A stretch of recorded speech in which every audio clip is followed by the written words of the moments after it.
Hai, iPhone 13 masih menjadi salah satu iPhone yang paling banyak dicari di tahun 2025 ini. Selain harganya terjangkau, punya fitur Cinematic Mode yang cukup oke, daya tahan baterai yang cukup baik, dan juga udah pakai chipset A15 Bionic yang performanya juga masih tinggi. Dan di video kali ini gue akan coba ngasih beberapa pandangan kira-kira iPhone 13 ini cocok buat siapa dan untuk kerjaan apa aja. Langsung aja kita mulai journey-nya. Let's go!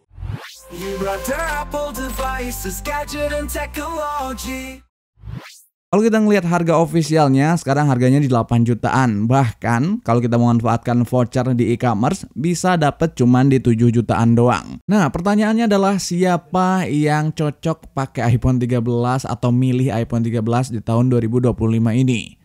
Yang pertama adalah untuk pengguna iPhone lama, kayak pengguna iPhone X, XR, iPhone 11, atau iPhone SE generasi kedua di tahun 2020. Menurut gua kalau mau niat ada upgrade, ini cukup pilihan yang paling oke sih. Karena nggak jauh juga sih kalau memang harus dijual dulu handphone lamanya, nambah duitnya itu nggak terlalu banyak.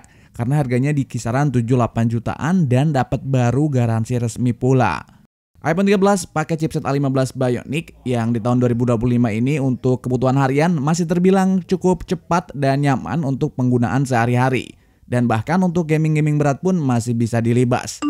Nah, kalau kita lihat di sini untuk skor Antutunya masih di angka 1 jutaan lebih, 1,2 jutaan lah ya. Ini bisa dilihat kayak gitu.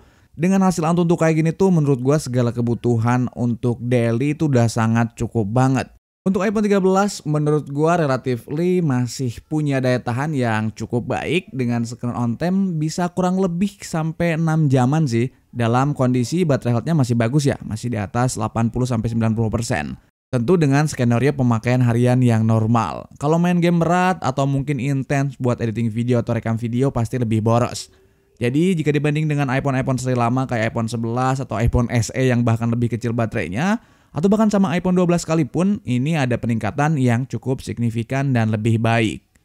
Terus yang kedua adalah orang-orang yang belum pernah pakai iPhone dan pengen nyoba masuk ke ekosistem Apple, atau memang karena ada kebutuhan kerjaan atau ada kebutuhan-kebutuhan lainnya yang memaksa dalam tanda kutip harus masuk ke ekosistem Apple.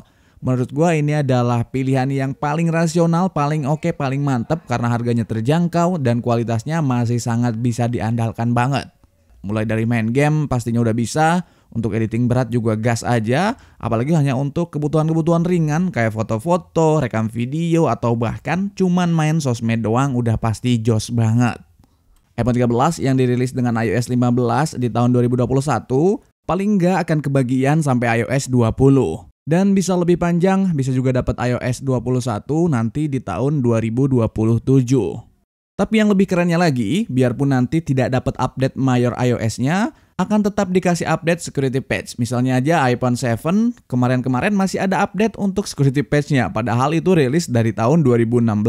Untuk urusan software, Apple cukup care dan ngurusin banget lah, jadi nggak usah khawatir. Yang ketiga adalah buat para content creator pemula yang kayak gue ini yang masih biasa-biasa aja alat-alatnya, memang masih cukup sederhana alat-alatnya. Menurut gue menggunakan iPhone 13 jadi pilihan yang paling bagus banget. Selain bisa memenuhi kebutuhan harian, tentu bisa memenuhi kebutuhan untuk konten-konten dalam pembuatan foto ataupun video nantinya. iPhone 13 punya sistem kamera double atau dual kamera dengan resolusi 12 megapiksel dengan sensor utama yang lebih besar, mode night mode yang optimal, dan dukungan sensor shift stabilization. Untuk kameranya juga ini udah support sampai 4K 60 fps.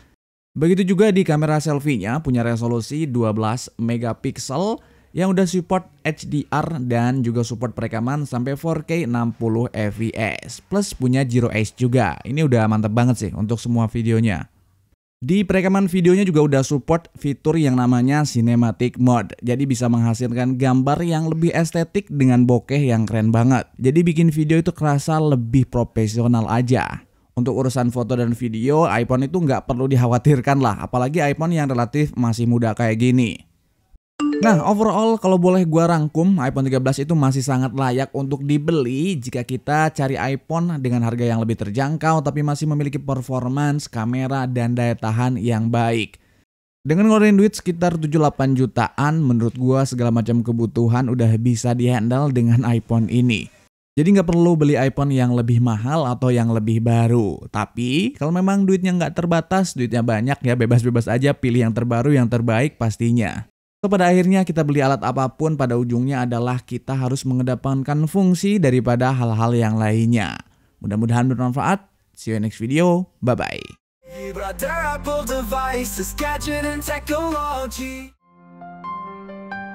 Apple devices, gadget and technology.